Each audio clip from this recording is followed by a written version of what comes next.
It is coming up on the end of August. Labor Day is just around the corner, and a lot of people like to do cookouts and have barbecues and have friends over, and it's kind of like the celebration to end summer. If you were invited to a barbecue this weekend and you don't know what to bring, whether you're new to cooking or just short on time, these easy sides are guaranteed crowd pleasers. No fancy skills required. Welcome back to my kitchen. We are making another wonderful, highly requested side in my household, and that is potato salad. I make a mustard dill potato salad. It's what my mom taught me to make, and it is a favorite of mine. It is a favorite of Reed's. Reed absolutely loves it when I make potato salad, so he got really excited when I told him I was making this recipe today. And so we're gonna go ahead and get some potato salad made. I am using like little tiny baby red potatoes. I thought it's one of those like prepackaged bags. They're tiny bags, they're not the big bags. I cut them out of the bag, so I will see if I can take a picture of a bag for you and I will pop it here. But just one of those tiny bags. This is what it's looking like right now for what this is filled with. It's probably about 2 pounds of potatoes that we have right here. And then I also have 7 eggs. Normally I like to put about 8, but we're going out of town soon, and we have just enough eggs for me to have breakfast and for me to also make a recipe that was highly requested for our trip. So 7 eggs it is. So there's about 2 pounds of potatoes here. There's about 7 eggs. There is 7 eggs in here. And then we are going to pressure cook this in the Instant Pot. So this is what makes this dish so fast, is the fact that I do it in the Instant Pot. The potatoes turn out perfect, the eggs turn out perfect, and I love the creaminess that it gives the potatoes as we mix everything together for the potato salad. It is just, the texture is beautiful, and I absolutely love it. So I'm going to show you what settings I put the Instant Pot on. If you are somebody who does not own an Instant Pot, all of this can be done on the stove. So you can boil your potatoes on the stove, you can boil your eggs on the stove, and I can find some instructions for both of those on how long you would want to cook them for, since we are in fact cooking them in the Instant Pot. This is a great recipe if you are somebody who is in a pinch to go ahead and get something quick made for this Labor Day cookout that you need to go to, or any other potluck cookout get together and somebody asked you to bring a side and you found out last minute. This is a really great recipe, and it comes together rather quickly. It doesn't require a whole lot of hands-on work up front. And then you just gotta mix it together and you need to let it rest. But it comes together pretty quickly. So let's get the Instant Pot going. We're gonna get the Instant Pot plugged in. We're gonna hit pressure cook. We want for about 7 minutes. We want high pressure. We don't want keep warm on. And we are gonna let this go for 7 minutes. And we will manually release the pressure of the Instant Pot because we don't wanna overcook the eggs.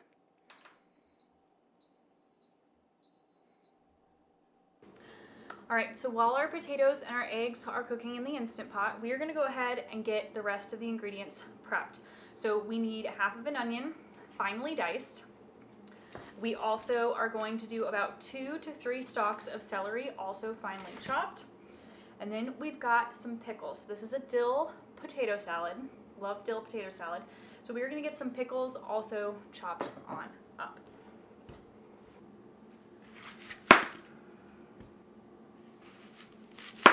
This is a rather large onion. So if you are somebody who does not like a prominent onion flavor, you can always chop this up and then put it in a colander and rinse the onion off. And that'll help take the bite out of the onion while still getting some of the flavor. However, this is for Reed and I don't mind the flavor of the onion whatsoever. So we are going to keep it. And then this, we're gonna go ahead and we are going to just store it in a mason jar, but we'll set it aside for now.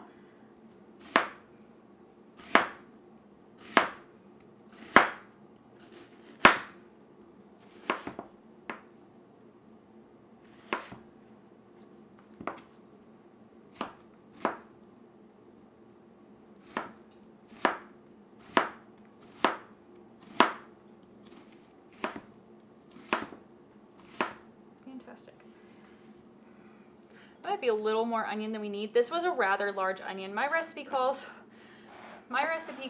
for half of a medium onion. This is a very large onion, so we may not use all of this.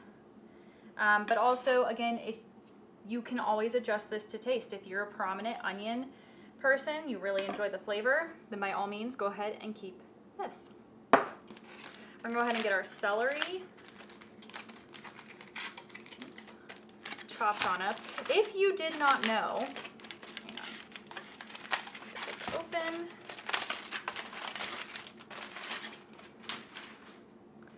One of the best ways to keep celery fresh in your fridge is to store it in aluminum foil. So let's start with 2. We're going to chop the ends off and then we'll go give this a good rinse. And I don't want the leaves in our potato salad. I'm going to go ahead and I'm going to cut the celery in half, lengthwise, and then I will go through and we will chop it on up. Again, Reed and I really like the crunch of the celery in the potato salad, so we are not making it super, super thin. But again, if you're somebody who doesn't like celery, or you know someone who won't like biting into a big chunk of celery, feel free to cut it more finely, use less, or I guess you could omit it altogether.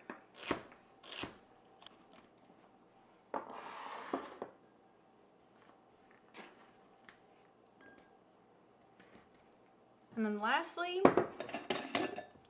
we want our pickles. So these are homemade dill pickles. These are going to be fantastic in our potato salad. Let's see what 2 of these gets us. And again, I just want this to be in chunks.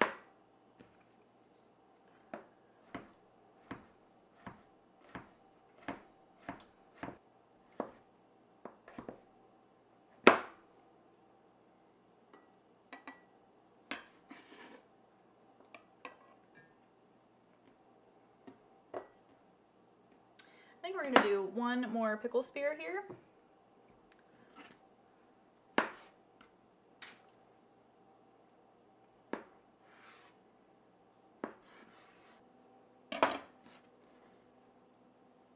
Perfect. And that's it. Now we go ahead and we wait for the potatoes and the eggs to finish because we're going to let them cool a little bit. We're going to get the eggs peeled and then we're going to go ahead and we're going to dice up all of the potatoes and the egg. So let me go ahead and get everything cleaned up. We're gonna put the pickles away, we're gonna put the onion and the celery away as well. All right, friends, the Instant Pot has finished. We're gonna go ahead and manually release the pressure and let this vent for a few minutes, and then we'll open it on up and we'll get the eggs into some ice water and we'll let the potatoes just continue to cool.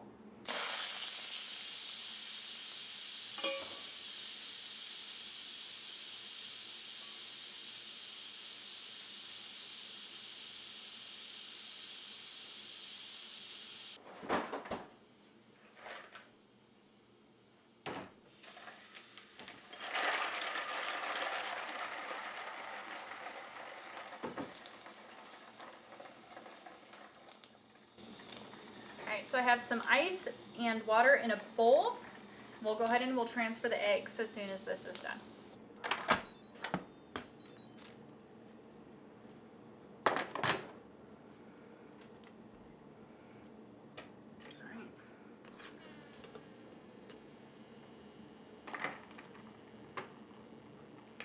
Ooh, we had an egg split. That is okay. We will make do. This one also split, but nothing came out. And just be really careful of this steam because the steam is still hot.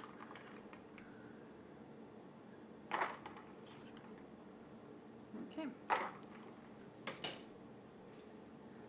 So the eggs are going to stay in an ice bath and we are going to remove this insert and we're going to take it out so that way the potatoes can also continue to cool.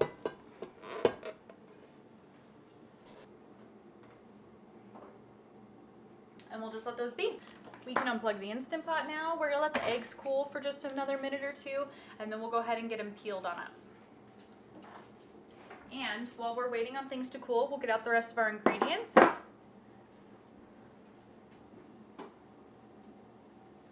We have our chopped onions, we have our chopped celery, our chopped pickles, we have some mayonnaise measured out. This is about 3/4 of a cup right here, and that's where we're gonna start.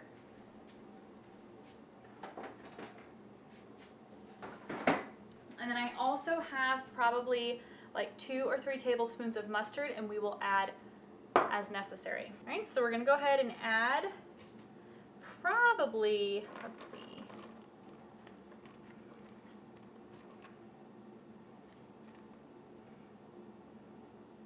that seems like enough onion, and I'll cook with this onion later. This is most definitely going to be enough celery. This is going to be enough pickles. We're gonna go ahead and add our mayonnaise. If you are not a mayonnaise person, you could always substitute Miracle Whip. However, I am not a Miracle Whip person. I do not like the flavor or the taste. It tastes just like sugar, and to me that's not how mayonnaise should be. So now we're going to go ahead and we're going to give this a good mix.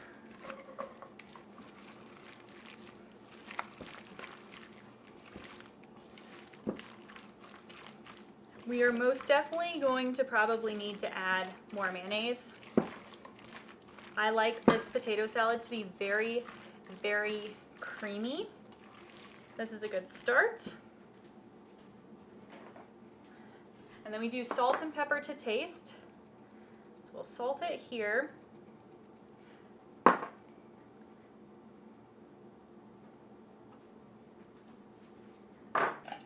We're gonna add a little dill pickle juice.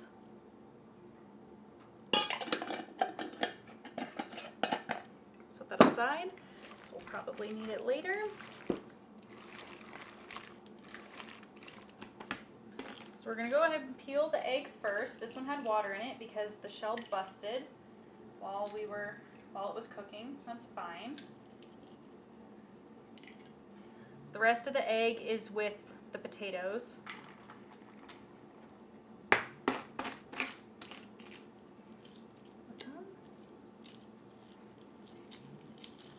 And don't worry, these shells will not go to waste. They will end up in the compost. But now let's go ahead and get our eggs chopped on up, and we will add them to this mixture we already have prepared.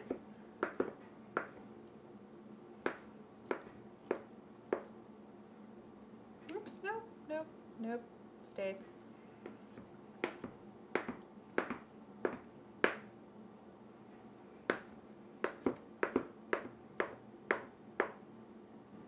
And you can chop this up however small or big you want. I am totally fine with these chunks being as big as they are.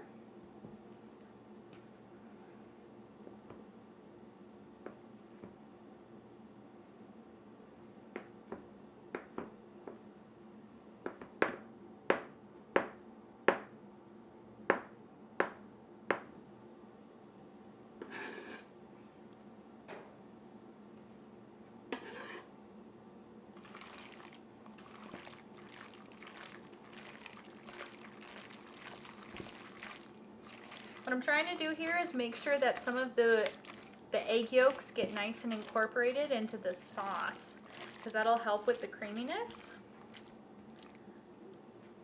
They've cooled down a little bit. They are still hot. This is where you get the choice. See, there's still some egg in here, so we'll just chop that up, and we'll go right into the potato salad. You can wait a little longer till these cool. The trick is to this recipe, what makes this so awesome, is you wanna still handle the potatoes while they're relatively warm, because it helps make the sauce much creamier.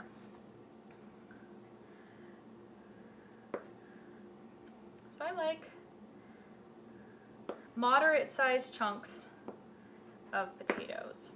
Like, I like knowing that I'm taking a bite of a potato. There we go.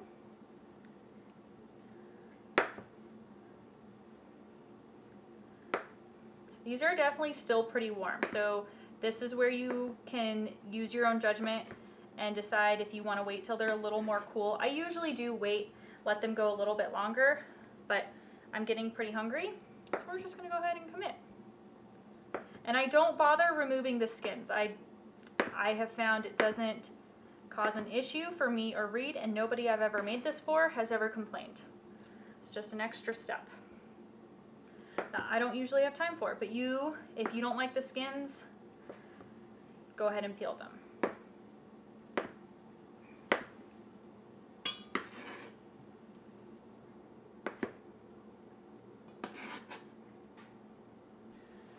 Now that we've got the last of the potatoes in here, we're definitely going to need to add more mayonnaise just to cream this up a little bit more, and then we'll give this a taste test to see if we need to adjust anything. So I can already tell it's going to need more mayo, and whenever I add mayo, I like to add more mustard. I'm just using a regular yellow mustard. It's nothing fancy, but this is my favorite kind of mayo. Okay, get this nice and incorporated.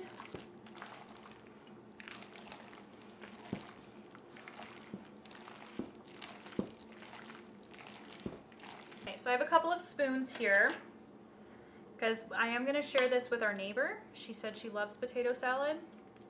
I'm going to see now how we need to adjust this.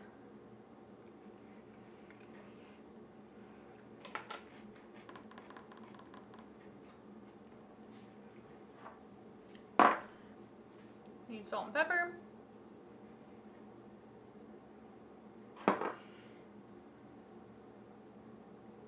Probably use a little more pickle juice.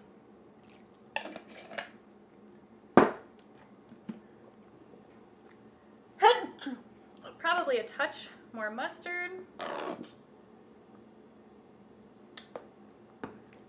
Now let's see where this gets us.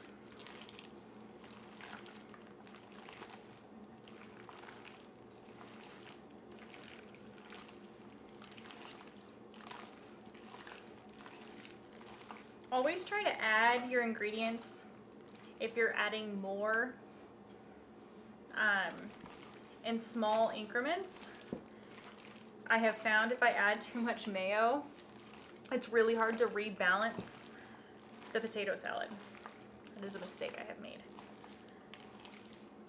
All right, let's do another taste.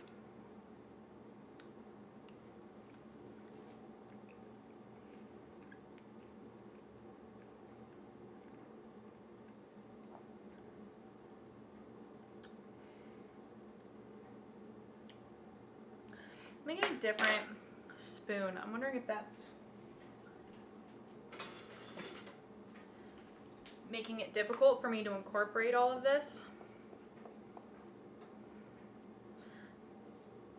But it seems like we need a little more mayonnaise, a little more mustard, more salt. So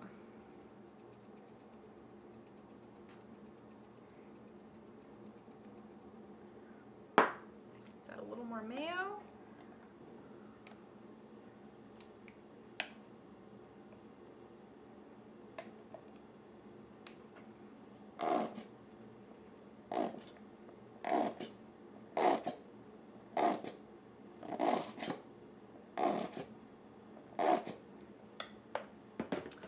See how much easier it is to stir with. Oh yeah, this is much better.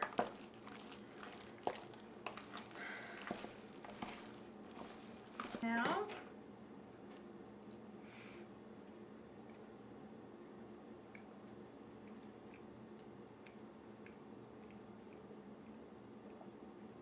that is the flavor right there. That's what we want. Oh, that's so good. Reed's super excited.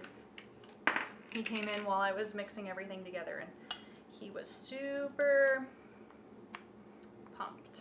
This is one of his favorite things that I make. And this is always a hit when my mom makes it or when I take it over to a neighbor's house for a barbecue cookout. Homemade potato salad is always an excellent choice.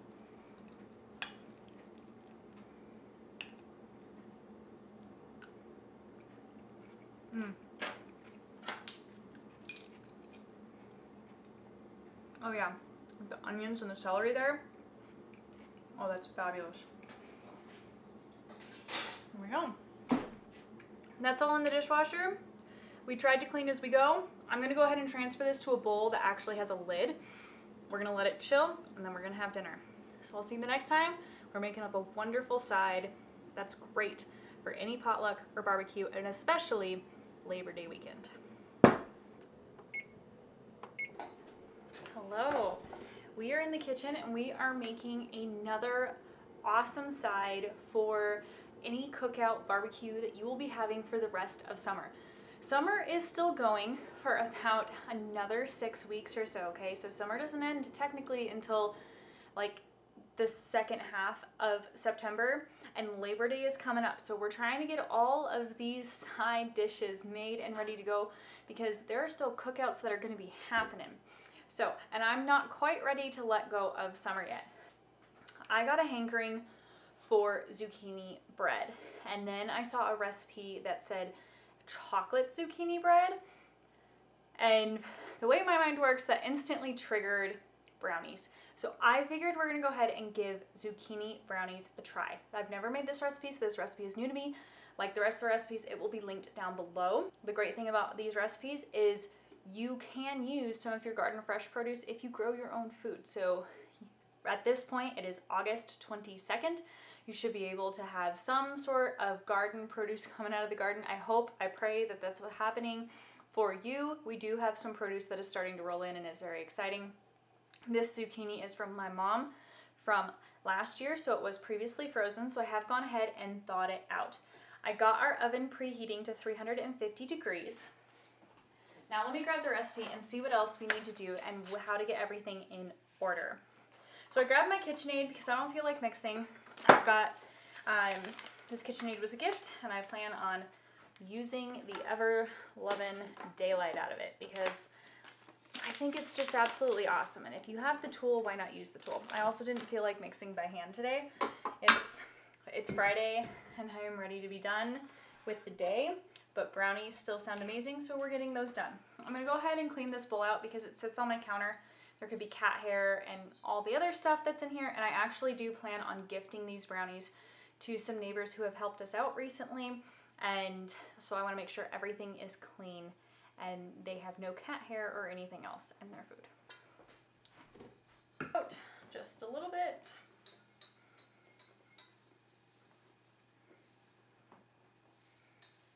Our zucchini has been thawing for a day or two, and I did go ahead and put it into a strainer so the excess moisture could strain out, and then I did go ahead and like try to push out any extra moisture that I could. We don't want that adding to the cake, or the brownies I should say. This is not a cake. Okay. That's pretty dry. Get this lined up. Okay, so we are going to need 1.5 cups of flour, 1 cup of sugar, 1/2 cup of unsweetened cocoa powder, 1 teaspoon of baking soda, 1/2 teaspoon of salt, our cup of grated zucchini with the water squeezed out, it said. We need 1/2 cup of melted butter, 1/2 cup of milk, a large egg, vanilla extract, cup of chocolate chips, and some flaky sea salt to sprinkle on top. We may skip that part because I don't have flaky sea salt, but it'll still taste absolutely amazing. So first we need to mix together all of our dry ingredients. So let's get all of those ingredients out and we'll start combining everything. All right, so I've gone ahead and I've grabbed all of our ingredients. I'm just gonna go ahead and put this butter into this measuring cup right now. This is 1/2 cup, which is 1 stick. And then that way that's ready to go when I need it. And then we'll set the other ingredients aside. Now we'll go ahead and we'll measure out all of our dry ingredients. And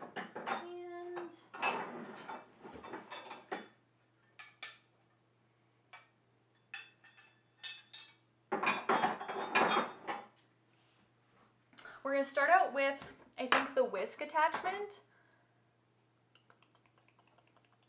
I don't know if I should go with the paddle or start with the whisk attachment.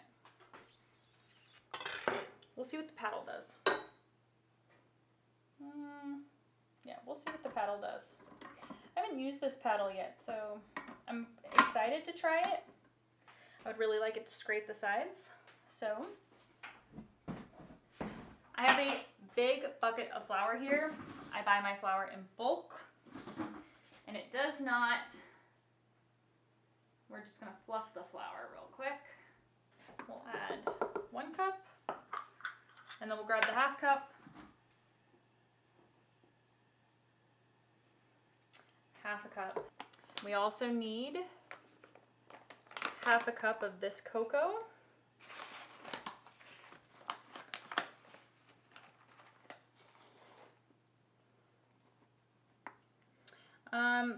You could have sifted this. I do have a fine mesh sieve, but it's very small. And so I chose not to do that, but my cocoa powder is in fact clumpy. So I don't know if you can see it, but there are some obvious clumps in my cocoa powder. I am not super worried about it, but if that was something that you were worried about, you would want to sift your cocoa powder and your flour through a fine mesh sieve, and that will help break up all the clumps. Next on our list is baking powder, or baking soda. I did go buy a new thing of baking soda because the baking soda I have in the house is several years old. And we just need 1 teaspoon. And again, we don't own a teaspoon measure anymore. So this is a half teaspoon, and I will just measure out 2 scoops at a half teaspoon. And then we need our salt, which is just a half a teaspoon. We're gonna go ahead and mix this together real quick.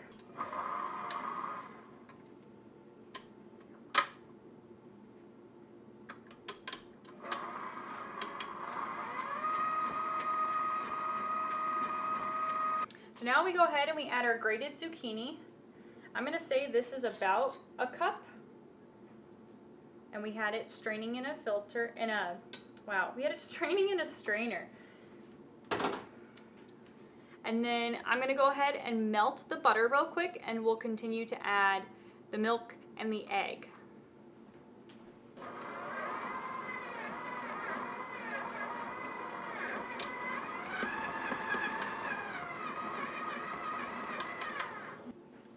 All right, we're gonna add our beautifully melted butter.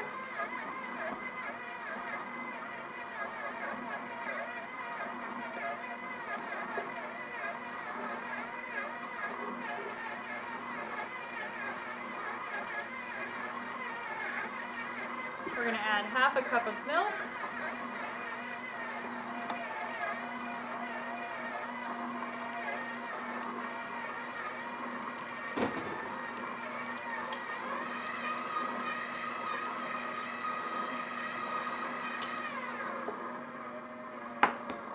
We're going to add 1 egg. And then we're going to add a splash of vanilla. This is homemade vanilla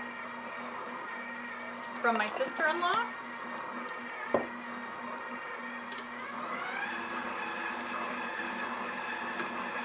And then it said to mix until just combined. Don't overmix it. So I'm going to go ahead and stop that there. And based off of how much batter is in here, I don't think this makes a 9 by 13 pan. I actually didn't look.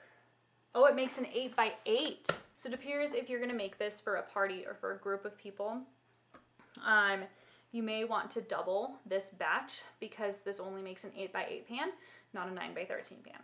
And good thing, I own quite a few 8 by 8s. I also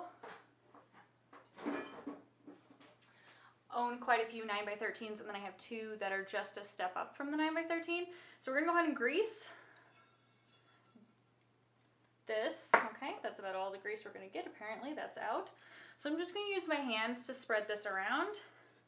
We want the brownies to come out because I'm actually going to cut these up into like smaller pieces like I would if I was taking this to a barbecue. But again, we're sharing these with our neighbor, and so we'll cut them up into bite-sized pieces, and that'll be great. All right. So now let's go ahead and grab a spatula. Oh wait, we're not done. I didn't add the sugar. Whew, I'm so glad I caught that. These would not have been very sweet brownies. How much sugar do we need? We need 1 cup of sugar. And that's already coated. So we'll just use the 1/4 cup scoop because the 1/2 cup is coated in cocoa powder.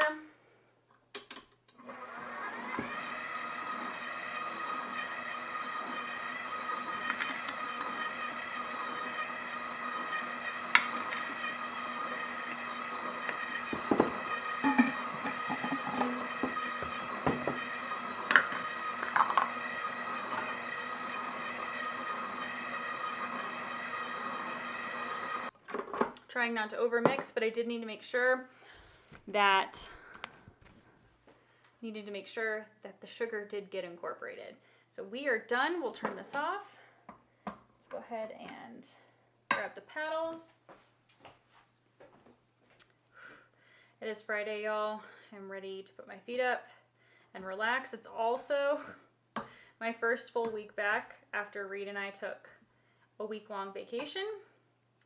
And so we've been struggling just ever so slightly. So now let's go ahead, set this aside, and we will add this brownie batter to our bowl. And we're gonna find out if these are an absolute flop. And if they are, looks like we're gonna have to find another recipe. Otherwise, I think these are gonna turn out just absolutely perfect. I'm staying optimistic here. And that only took like 10 minutes to whip up.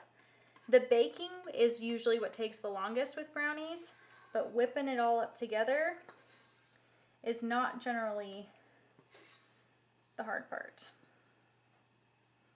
Here we go. We're gonna spread the batter out.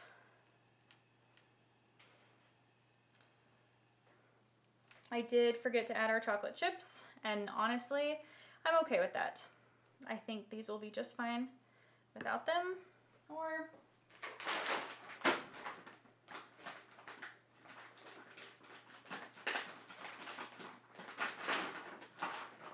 this is what we'll do.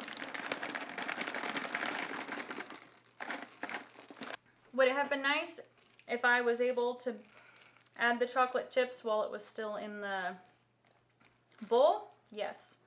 Are we going to overthink it? Absolutely not. The great thing about cooking at home for just family and friends, you're not at a restaurant, you can do what you want. You can alter the recipes how you want, change things how you want. You can, there are certain reasons recipes are written a certain way, like add the butter and the milk in a specific order. The chocolate chips I don't think mattered at all, and they could have totally been optional. So let's see if we can get some of this batter off. Perfect. And now these brownies are ready for the oven.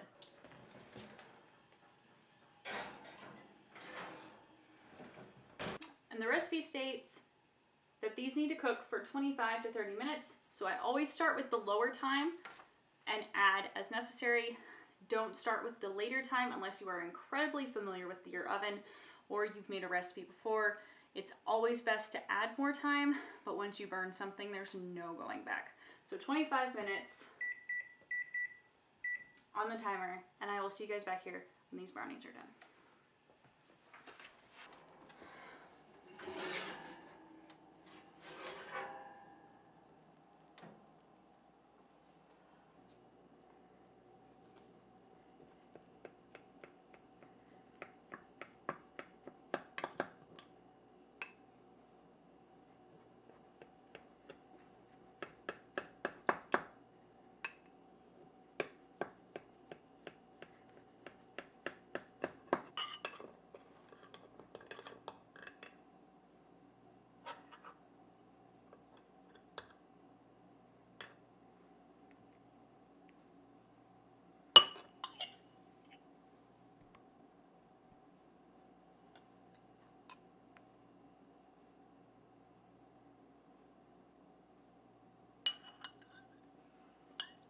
Well, friends, it's later in the evening than I originally anticipated.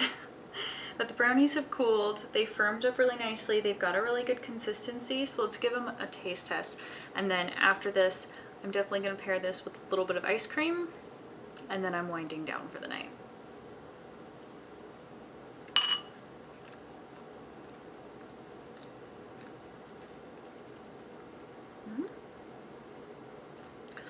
Aside from the stringiness of the zucchini, you'd never know it's in there. It's one of the beautiful things about zucchini is you can throw it into a bunch of stuff and it'll actually take on a lot of the flavor of whatever you're pairing it with. So these are delicious.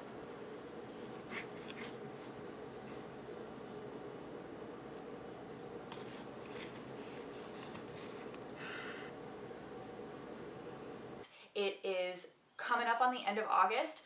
Labor Day is just around the corner, and a lot of people like to do cookouts and have barbecues and have friends over, and it's kind of like the celebration to end summer. This first recipe is Cowboy Caviar, so it's like a chip dip type of thing.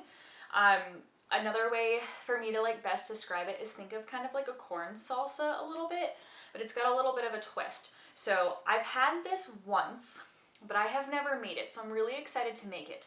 I'm also incredibly excited because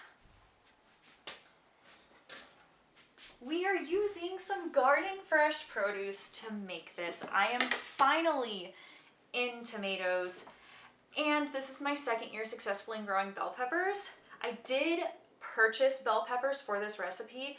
However, I had not quite made it into the garden yet when I placed this order because we just got back from vacation.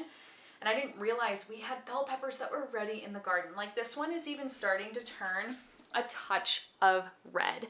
And so it's got a little bit of red on there, which is super exciting. And that's what tells me that this is ready for it to be harvested.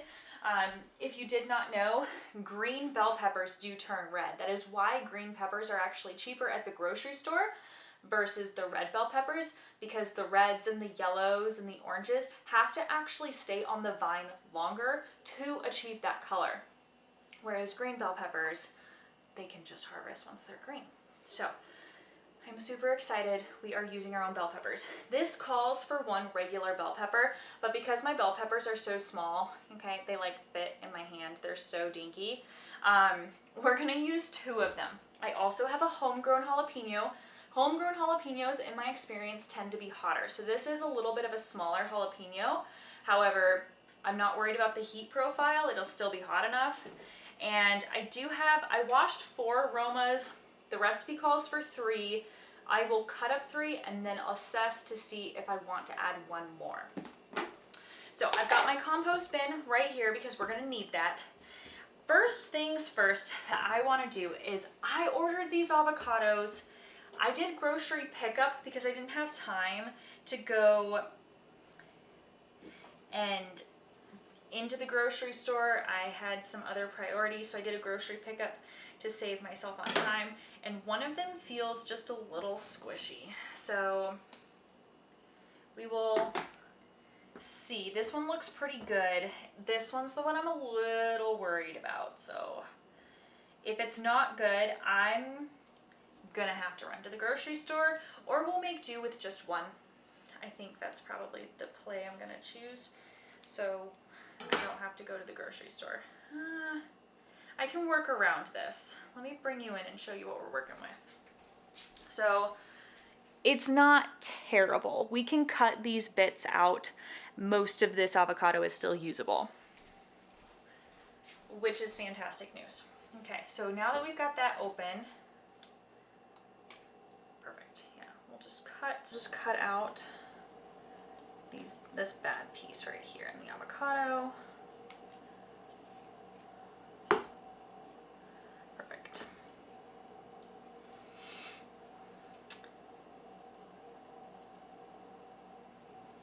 This recipe is going to come together real easy, which is another reason I chose this recipe, is because it's quick. So if you need something fast to throw together, I would recommend you give this recipe a try. This is just going to be for me and Reed, so I'm also not super worried about the fact that this avocado has some blemishes.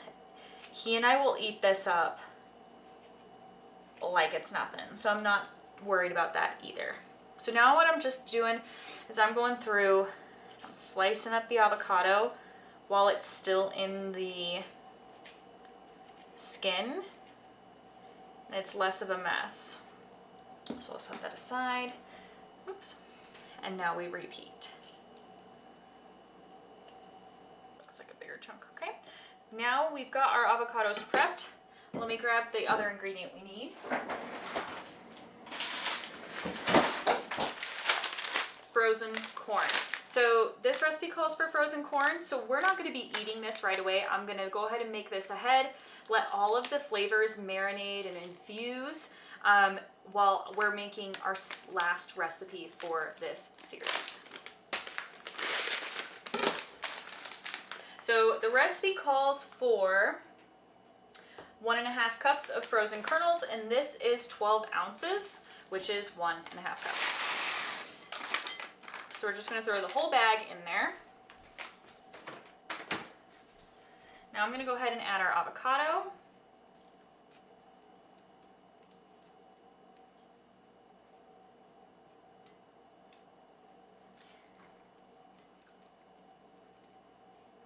Next thing we're going to do is we are going to cut up our peppers and our tomatoes. So we're just going to cut the pepper in half. I'm going to take the stem, I'm going to take the seeds, I'm going to go ahead and devein it, and then repeat.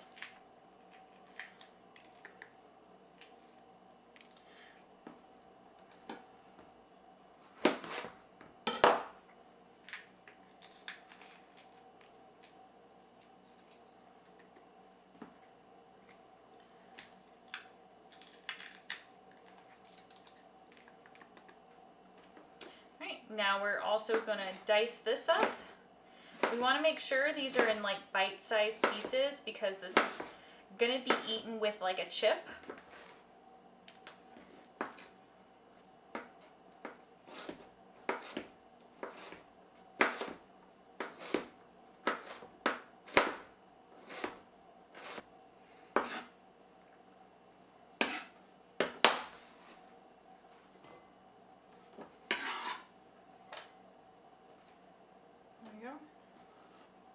Perfect.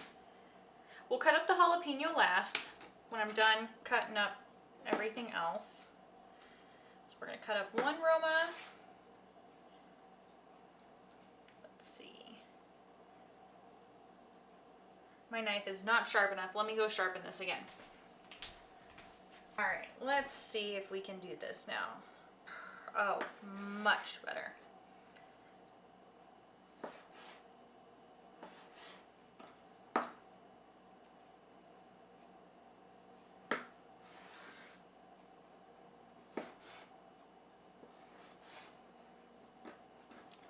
We'll cut that piece out and it can go in the compost. So if you are somebody who gardens, this is a really great recipe to use up some of your garden fresh produce and save you a trip to the grocery store, or at least save you some of your grocery budget, I should say. If you're going to go through the effort of growing tomatoes and jalapenos and peppers, you don't need to buy them, and then you can spend your money on other things.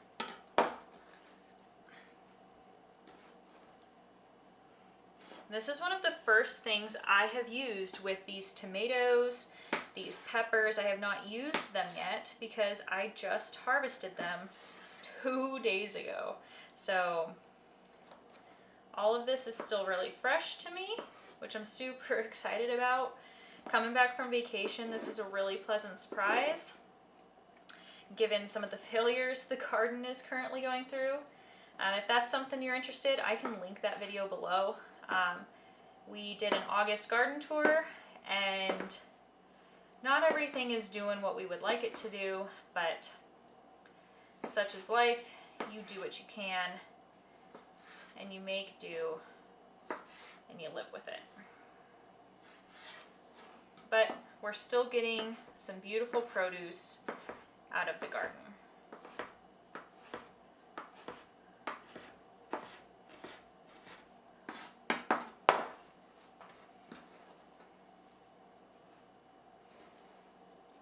And I chose this glass mixing bowl so you can see all of the colors like get mixed together because it's about to be beautiful. We'll get the jalapeno and we'll set this aside. I probably should have cut the onion first. It's fine. It's fine. This jalapeno will probably have some good heat to it. This is technically my not hot jalapeno variety, but they still have some good heat. Let's see if I can. There we go. Devein, de-seed. That'll also help with some of the heat.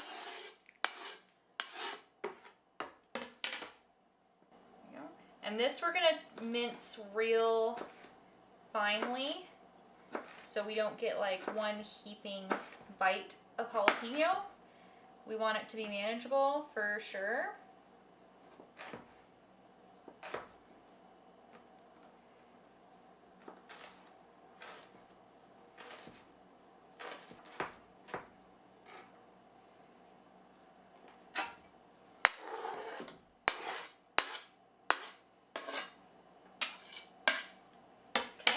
And then we need to cut into this red onion. This says to use about 1/3 of a cup of diced onion.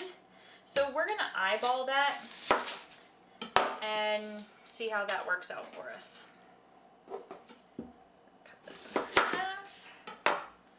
This, let me see if we can get the sticker off. Good. Because then we can throw the skin in the compost. My mom was gracious enough to grow our onions for us this year, and she has already started harvesting some of them. And so when we go down and see her next, she doesn't live too terribly far, but they're not all so close either.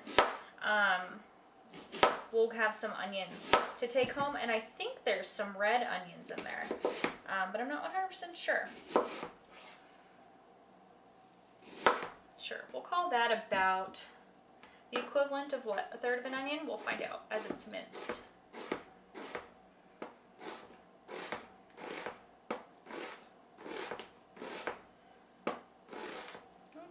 Yeah, I'd say that's probably just over 1/3 of a cup. Probably a little bit more, but that's fine. I like red onion, and so does Reed.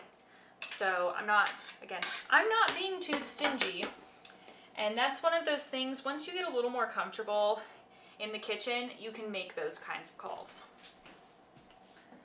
And then my latest onion saving trick is you stick onions in a mason jar and you get one of your used lids and a ring and you seal it, and that rubber actually helps make a really good seal, and the onion lasts longer versus if you stuck it in like a plastic bag or something.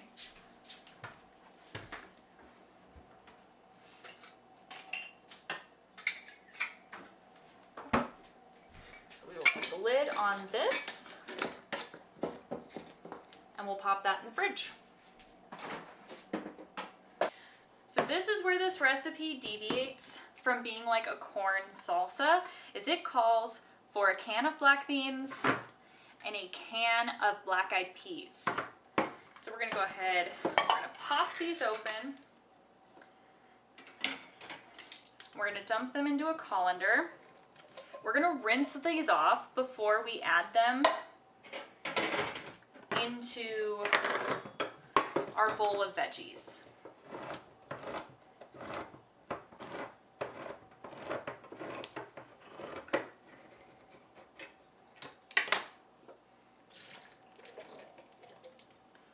Get some cold water going.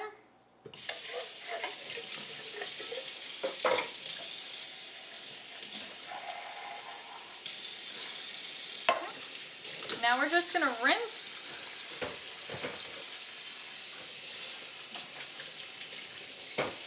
All right, we're going to rinse these off. We will add them to our bowl. Perfect.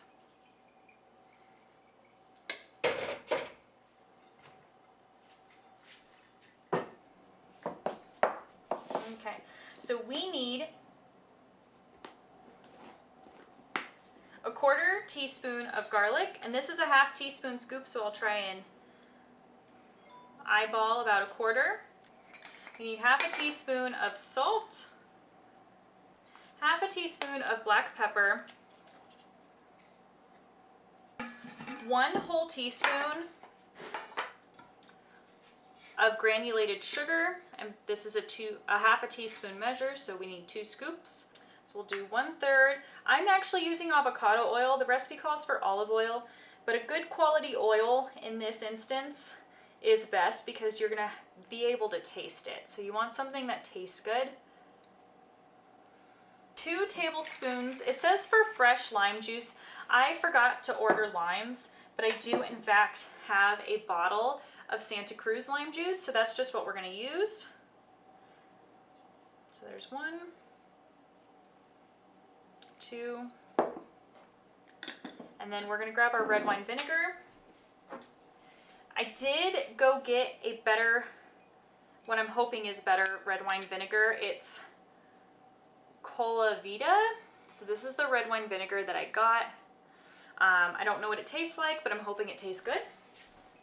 Especially since we would be able to kind of pick up some of the flavor from the red wine vinegar in this. So we need 2 tablespoons of red wine vinegar. It smells really good, which is a good sign. Yeah, it smells really good. We're gonna mix everything up. We're gonna cover this. We're gonna let all of the flavors infuse. We'll get the kitchen cleaned on up and we'll get started on our last recipe. And then once it's been a little bit for the corn to defrost, that's the other reason we really can't eat this yet, is because the corn is still frozen. And biting into frozen corn doesn't actually sound very appealing to me. So I just want to make sure that everything is beautifully mixed.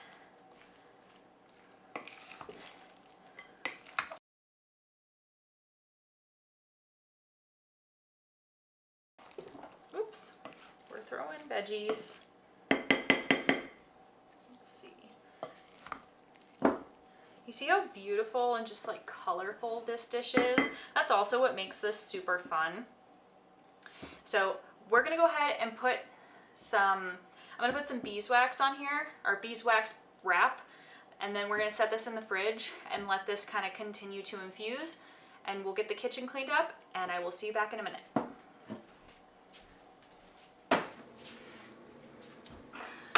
Alright friends, so our next recipe is carrot cake cupcakes. So again, if you are a gardener and you grew your own carrots, this would be a great way to use up some of them. We are also in that like time period where it's still technically summer, but it's starting to feel like fall. Like today, the high for us here in Colorado was like 73, and for us that's cool, especially since we've been in like the 100-degree range, and so it's starting to feel a little more like fall. It's also been a little more like dreary out. We're getting some rain and some thunderstorms coming through, and so this is the perfect time if you're feeling like fall, but even though it's not quite, this is still a great recipe to take to a Labor Day barbecue, because we're right on the verge of transitioning from summer to fall, and I think this is just going to be an amazing recipe. I've never made this recipe before, but I do love carrot cake. Reed loves carrot cake. And originally, I was going to mix everything by hand in a bowl. However, I have discovered this recipe calls for brown sugar, and I don't have any brown sugar on hand. So I'm going to show you how we make brown sugar. Brown sugar is very easy to make so long as you have molasses and regular sugar on hand. So I'm going to show you how we whip that up, and then because the KitchenAid is going to already be dirty, we're just going to whip everything up in the KitchenAid, and we don't need to dirty any extra bowls. So we'll get our KitchenAid set up, we'll get this plugged in, and let me go get the whisk attachment.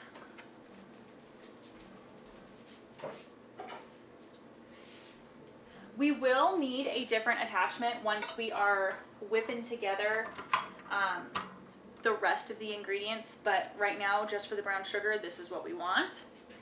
And so I have a 5-gallon bucket here of granulated sugar, because my sugar up here was also getting pretty low. And I am going to need to restock my sugar here soon. I like to get my sugar organic from Azure Standard. I purchased this sugar about a year or so ago, so it's lasted me quite a while. So for me, it's really like affordable. I'm gonna start out with about, let's start with 3 cups of sugar there. Hang on, let me, oh yeah. Oops. Let's try not to dump everything. Let's see. Does this tell me how big it is? No. Okay, so this is the container I normally put brown sugar in. It's been a while. If you can tell, it's pretty empty. I do have one of these like clay things to like maintain the moisture level. This needs to start soaking in some water. So let me go ahead and get this soaking and then we'll go back to the brown sugar. So I used to have the instructions on hand for this thing, but this is like a clay disc. And what you do is you soak it in water for about like 30 minutes to an hour, and it'll absorb the moisture because clay is really good at holding on to moisture.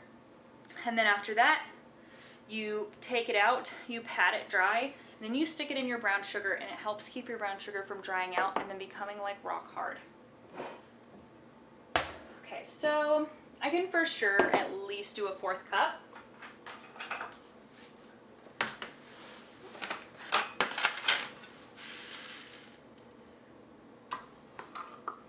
There we go. We'll start with 4 cups of sugar, and that's what we're going to turn into our brown sugar.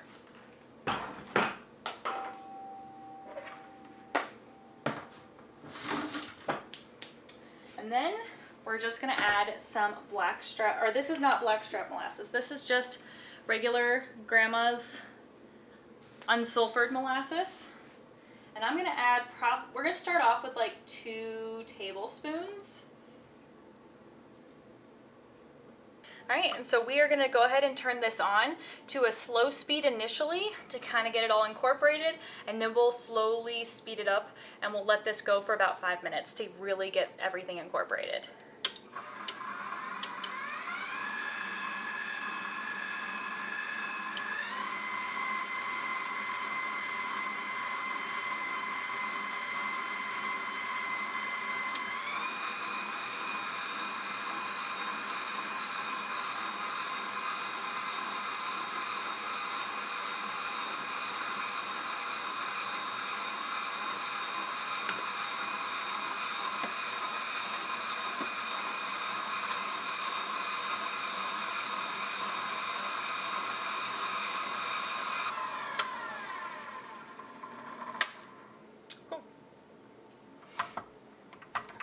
That's it. Making homemade brown sugar is so easy. So because we need a 1/4 cup of brown sugar, I'm just going to go ahead and dirty the 1/4 cup with the brown sugar. We're going to add it to our bowl, or to the brown sugar container, I should say. Perfect. This looks really good. This is a beautiful, beautiful color. So there's our 1/4 cup of packed brown sugar. I'm actually going to go ahead and set that aside. Perfect. And we'll add the rest of this.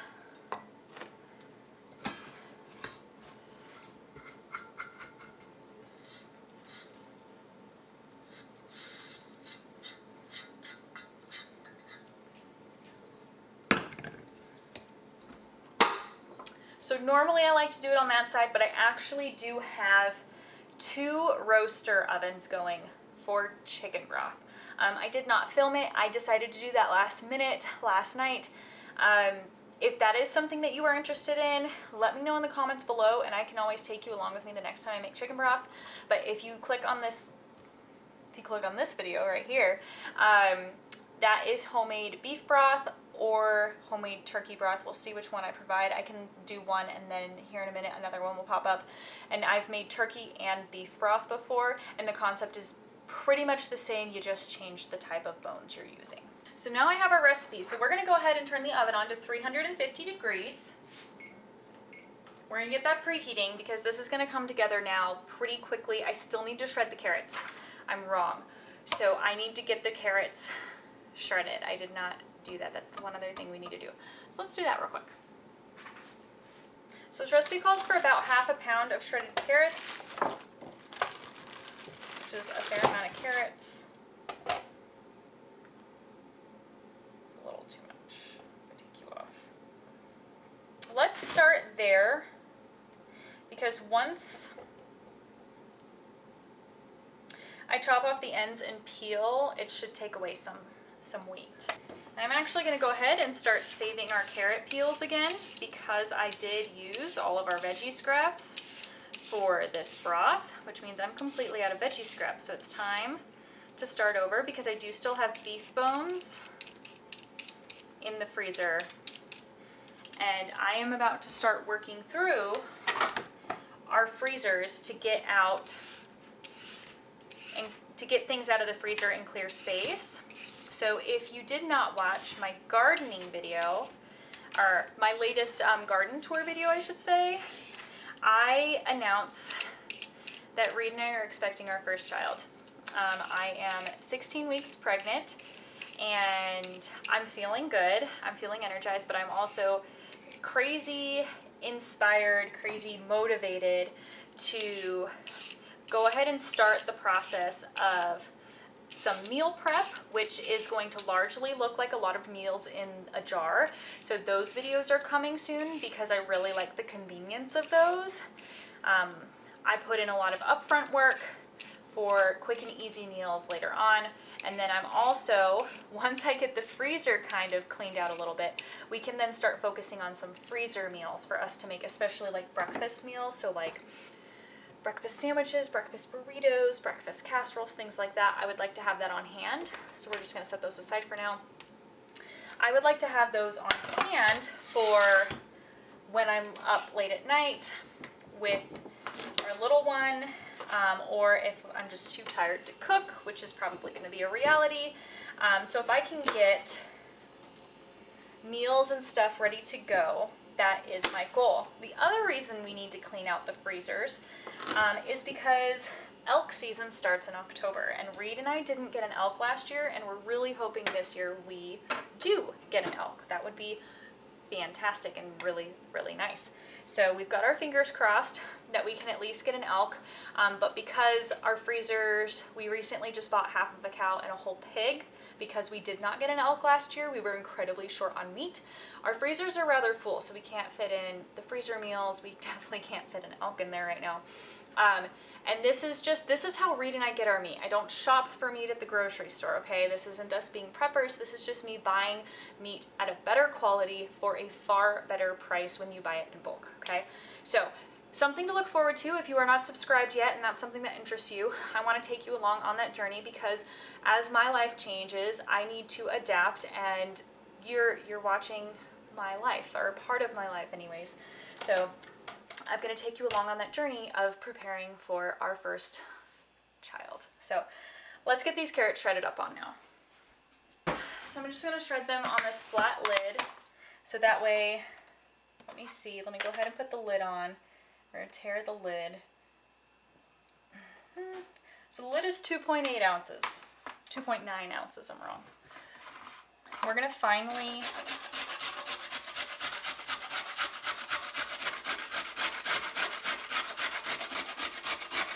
okay, we got our carrots shredded. Let's see what they weigh. Okay, hang on. Subtract. That's about half a pound. Perfect. We're calling that good. I'm just throwing things into the sink for now until I have time to put them in the dishwasher. The dishwasher is also very full right now. However, it's also very loud, so I can't run it while I'm talking to you. Okay, so now that I've got my life figured out, we've got the oven on, we can go ahead and get the appropriate attachment for this mixer, and we can start adding all of our, we're going to add our wet ingredients. So we need to beat together our wet ingredients, and then we can slowly add in the flour mixture to the wet ingredients. I'm trying not to create extra dishes, so I will just mix in a combination of dry ingredients slowly. Okay, so we got our recipe. To this bowl, we need to beat together the 2 sugars and the vegetable oil. We're not using vegetable oil, just so you know. I'm not a vegetable oil person. I don't like it. We are going to be using our avocado oil. So we're going to do the sugars and our avocado oil. So that was our 1/4 cup of packed brown sugar, and we need 3/4 of a cup of regular sugar. And I'm using, there's 1. This is the 1/4 cup. 2,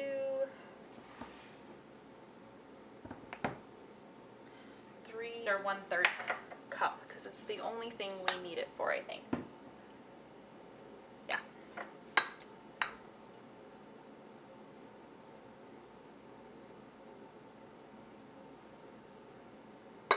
So there's 1.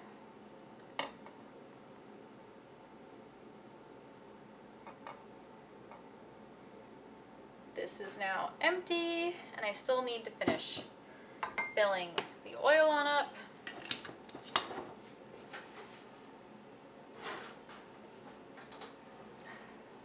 So it's a good thing I just went and bought more. I had a feeling we were low.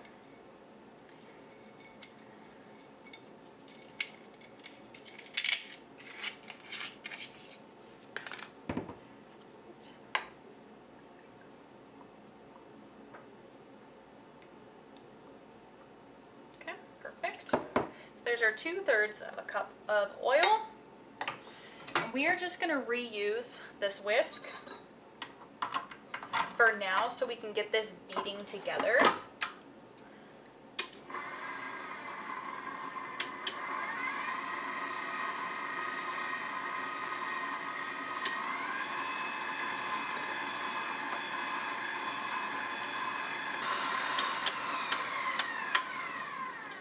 Okay, so now it says to add our eggs.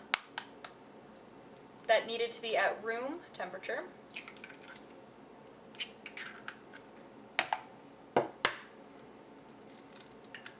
Also says at this point to also go ahead and add our vanilla. This is homemade vanilla. Okay. And the recipe called for 1 teaspoon of pure vanilla. There's probably a little more in there, and that's totally fine.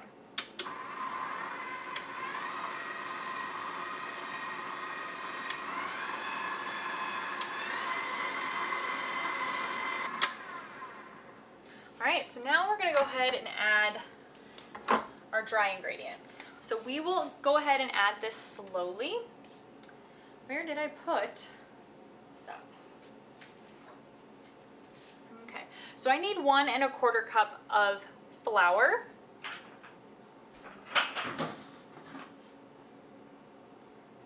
We're going to start with 1/2 cup. And then we're also going to go ahead and add our spices. So we need 1 teaspoon of cinnamon, and this is a 1/2 teaspoon scoop, so we need 2.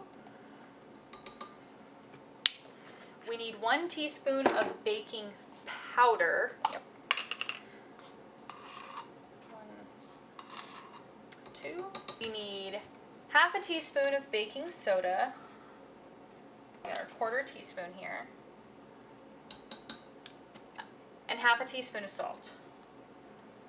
Okay. So we'll get that mixing with the flour first.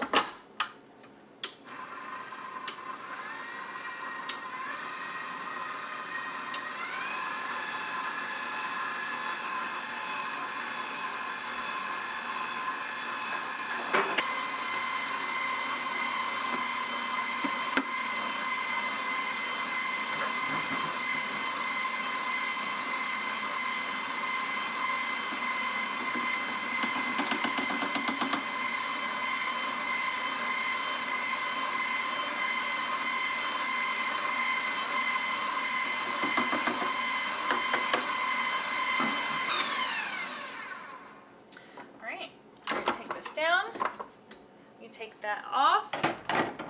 You can take this attachment off because now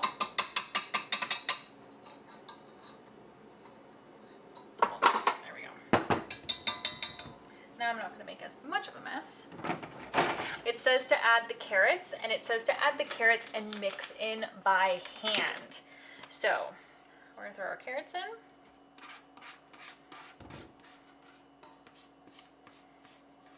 And I chose a really fine grate on these carrots. This smells so amazing. I am so looking forward to fall recipes. Some of my favorite recipes are fall recipes, and we're right about there. I do truly believe though, anything pumpkin flavored should not arrive before September. So this is starting to get me in the fall spirit. The spices with the nutmeg and the cinnamon. Oof, we are getting there. So we're gonna just incorporate these. Try not to over mix. So now, according to this recipe, okay, now we just fill cupcake liners. I didn't need this paddle. We're just gonna fill the cupcakes. We're gonna put the liners inside the cupcake pan, and then we were gonna put the mix inside the liners in the pan. I promise you, we're gonna get there.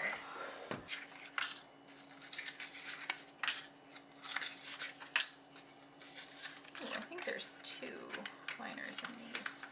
There we go. Don't waste any liners.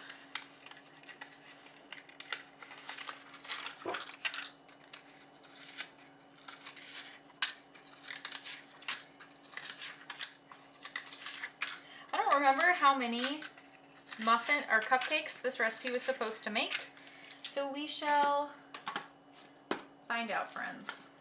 And to help me evenly distribute all of this, let me move this out of the way. I don't need to make this one all dirty unnecessarily. So we're gonna go ahead and use a cookie scoop to go ahead and try and evenly distribute the batter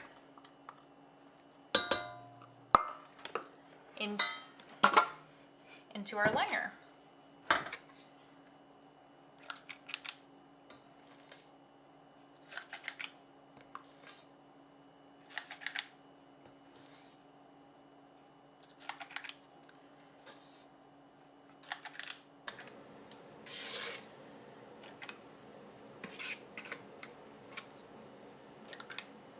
Okay, we'll see if we can evenly distribute the rest of this between the rest of the sections.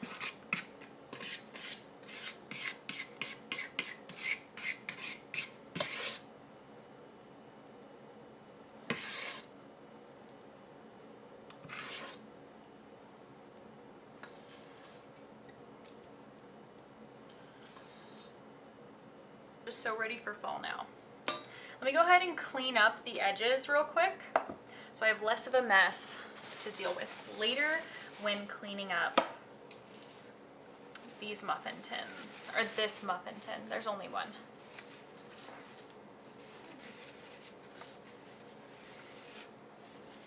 Well, if I can do this without, there we go. Cool, cool. And into the oven these go.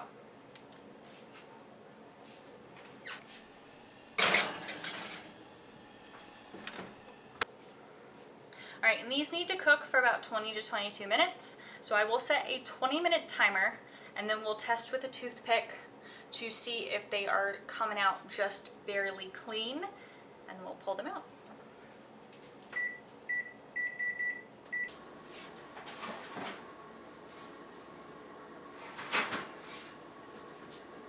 Alright, so our cupcakes are done. They look really great. They smell amazing. They will finish cooking on up. If we do the toothpick test, they come out nice and clean. Perfect. So now we let these rest for 5 minutes, and then we'll take them out. We'll set them on a cooling rack and we'll let them finish cooling. The cream cheese for the cream cheese frosting is in fact frozen, so we need this to finish thawing anyways before we can go ahead and make the frosting. So that's great, because I didn't want to apply the frosting while these were still hot. So I want these to completely cool before we frost them.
Alright friends, it is a little while later.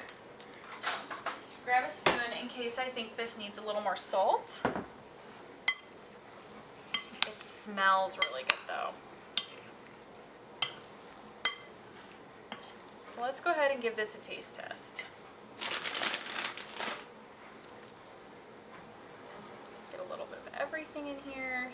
We're also going to check to see if the corn is thawed.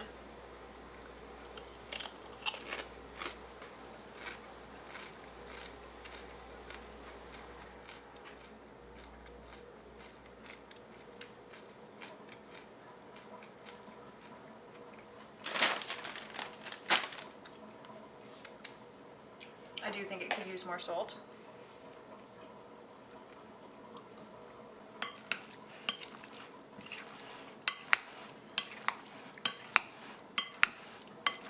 I also may want to add another jalapeno.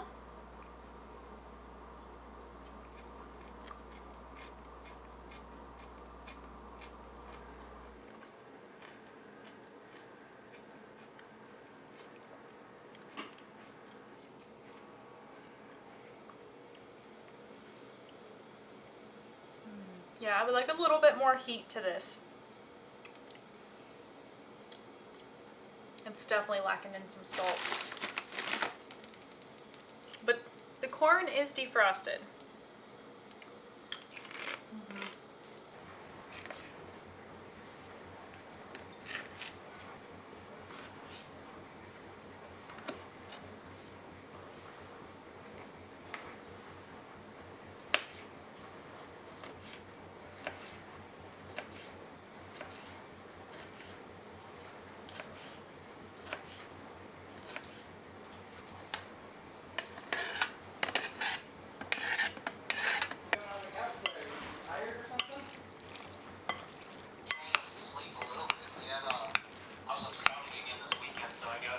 Okay, we added more salt. We added the other jalapeno. Sorry.